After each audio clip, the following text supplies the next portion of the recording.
So we've discussed what vanity sizing is. I'm going to tell you what I do for my sizing. I know I wear a size 16 top and a size 14 bottom. So for patterns, what generally works for me is I go one size up, and I would make an 18 instead of a 16 when making these tops. The other way to figure out size, that was taught in school to me. One of my teachers would probably beat me up now telling you just go up one pattern size or down, but this actually works, and we did discuss this. So note on this pattern, on the flap, these two patterns have the body measurements and sizes here. However, on this pattern, for some reason, they are over here, body measurements. We're going to read the one that's on the flap because I just find it easier and to see, to be honest. If you have a pattern at home and you want to follow along, that's great, so you can kind of look at your pattern and see what it looks like. But if you haven't even purchased a pattern in your life before, that's fine. Just keep following along with this video.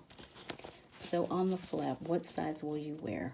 What if you normally wear in a top a size 8? I would suggest that you go up to a 10. Here's why. Look at the bust difference. I'll just show you how I do mine. Okay, I'm going to use this ruler to make it a little bit easier for our eyes, yours and mine, to follow this. There you go. So if you put a ruler down here, see how easy that makes it to follow the chart? So and here's the deal with me. My bust size is actually 43 when I measured it. Here, as you can see, they're showing 42 and 44, so I fall somewhere in between, and it's telling me that if my bust size is a 42 or 43, I should be making a size 20. No, I did that once, and it was all bad because it was extremely large and floppy. And what would be easier to do is to simply make an 18, and if I needed to, I could make the bust area slightly bigger if I needed to. But I usually just go ahead and make an 18, and so far I've found that that's actually worked quite well for me, especially when you're just talking about a shirt, right? Being that you're new to sewing, I wouldn't want to jump into pattern alterations because that would definitely be too much for you at this point. So I would say the easiest way for you to decide your size and what size you're going to use is, if you wear a size 8 in the store, hop up to a 10. Unless you notice that, 31 and a half, well, my bra size is definitely not a 31 and a half. I'm closer to a 29 or a 30. Then, okay, go down and make the 6, okay? I hope that little sizing chart info was helpful to you. Now, if you've made things before and you know exactly what size you wear, great. Probably want to stick with that. So this is just the anatomy of a pattern, basically. Also, something you definitely want to pay attention to because this is going to help you. Right here on this fabric, you'll note that it says fabrics. This is the suggested fabrics to make this pattern. And it's suggesting challis, chambray, cotton types, gauze, linen types, etc. This one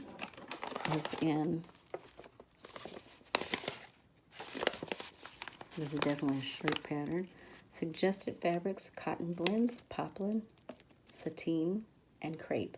And sateen is just a cotton, but it's a very nice cotton blend with a nice sheen to it, and sometimes it's a little bit more expensive, but definitely worth, especially if you want your shirt to look fancy.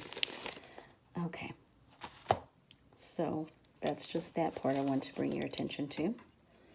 Now, this is a good pattern because it's nice and clear. Let's zoom in a little bit. How much fabric do I have to buy? Good question.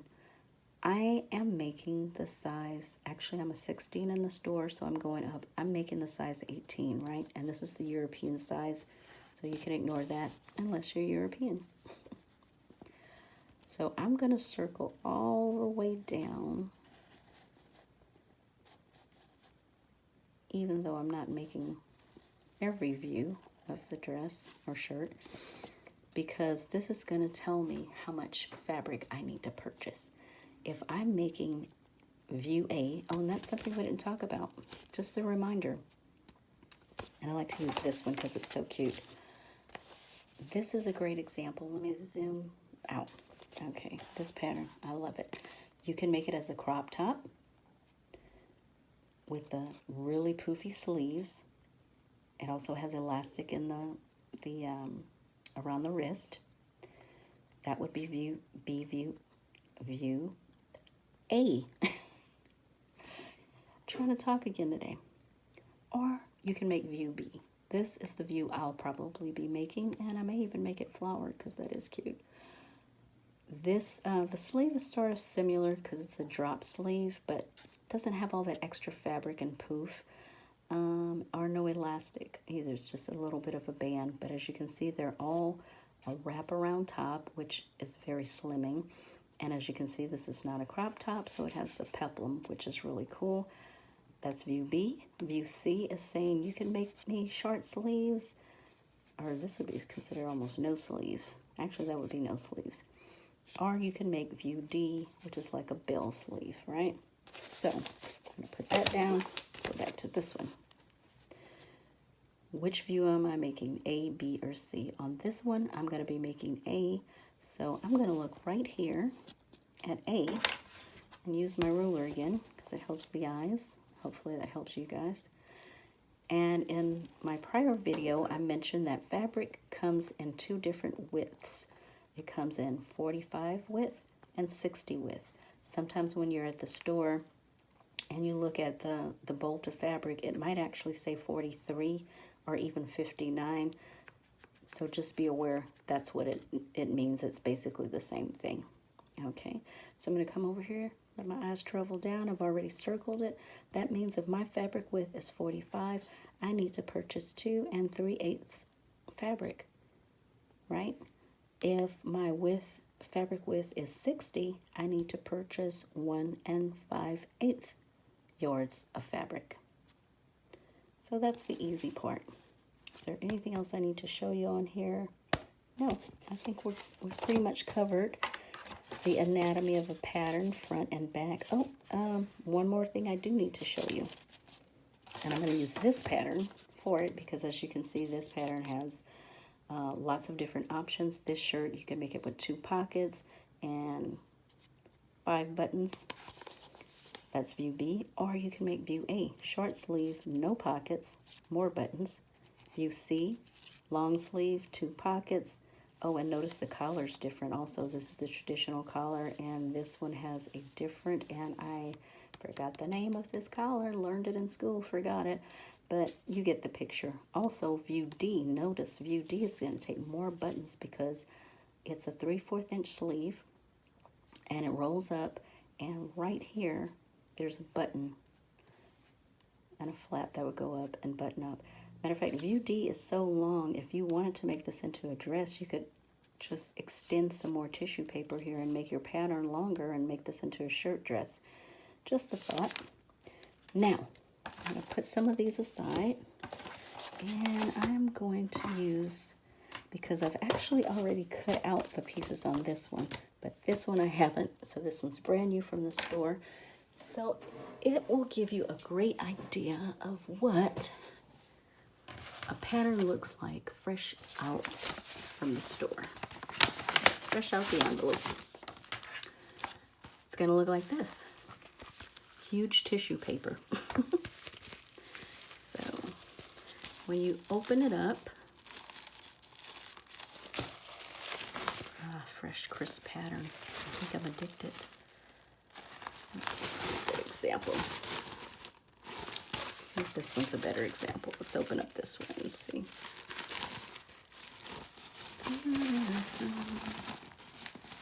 Trying to be mindful of the time because I know not many people like long videos. However, when it comes to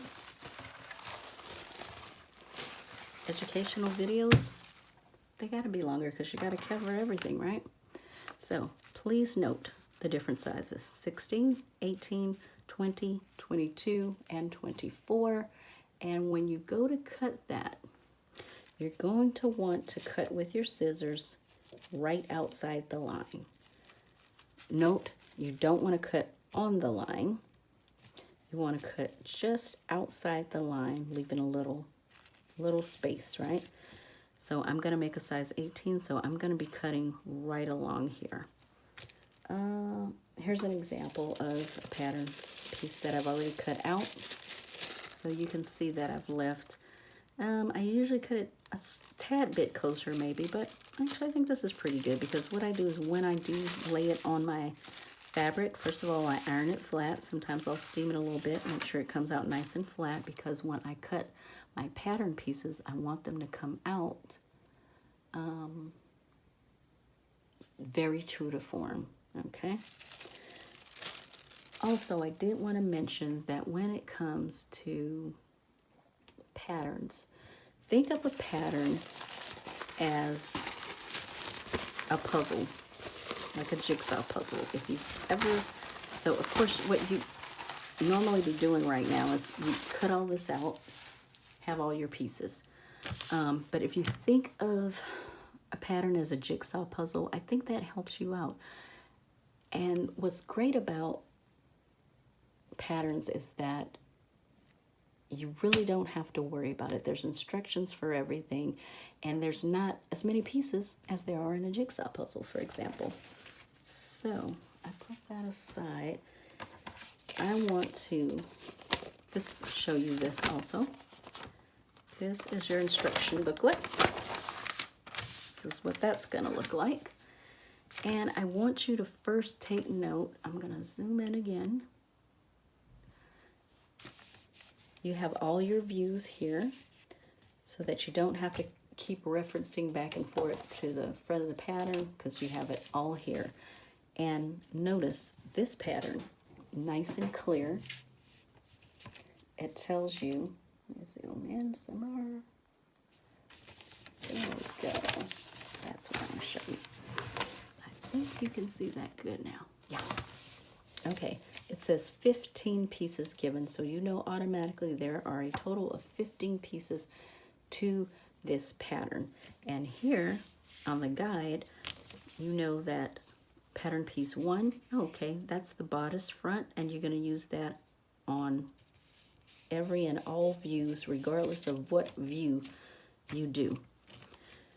Pattern number 15, however, if we come down to the guide, oh, that's a sleeve, and it's sleeve D. So that tells me the only time I'm going to use pattern piece 15 is on this sleeve. Okay? Each one numbered, you don't have to guess what it is. That's a lot easier than doing a jigsaw puzzle, right? Okay.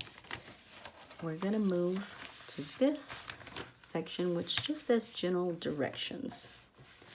This grain line is really important to take note, because that tells you, this symbol tells you which direction to lie your pattern piece, to lay your pattern piece in. I'm trying to find you an example. Okay, this is a great example.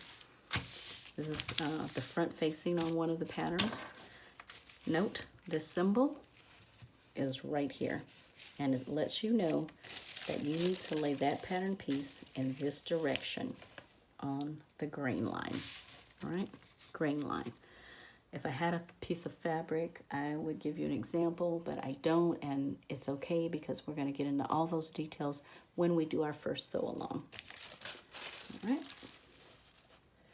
And this one, this symbol lets you know that it needs to be placed on the fold of the fabric. We're going to pretend this napkin is a fabric, piece of fabric. So pretend this is a large piece of fabric. This would be your selvage area. We're going to fold it, and it's basically telling me that if you see this symbol on the pattern, you're going to want to lay that piece of pattern on the fold. Okay, that's all that is. What else should I cover here? Oh, notches, center, front, back. All of these symbols just give you little clues on what you're doing. The notches, of course, you're going to cut the notches out because the notches are used so you know what pieces fit together in the puzzle. The dots, same thing. And I like to purchase the invisible ink or the ink pens that you can use so that when you mark your fabric, you iron it and the markings can go away. I love using those. They're very helpful. Now, this is showing you how to adjust the patterns if you need to lengthen it, or if you need to shorten it, it shows you.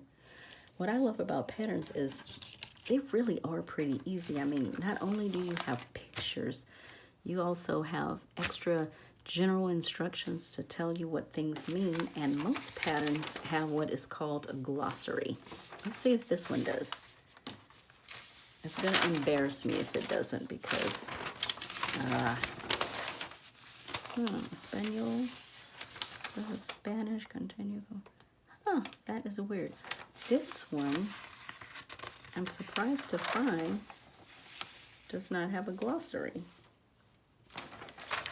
But you will find many that do. For instance, I think this one does. So let's take a look at this one. Looks like I already cut out. No, I didn't cut out the pieces for this one. You know what? Maybe it's this one. Yes, I already cut out the pattern pieces for this one. Yay! And it's, let's see if it has the glossary.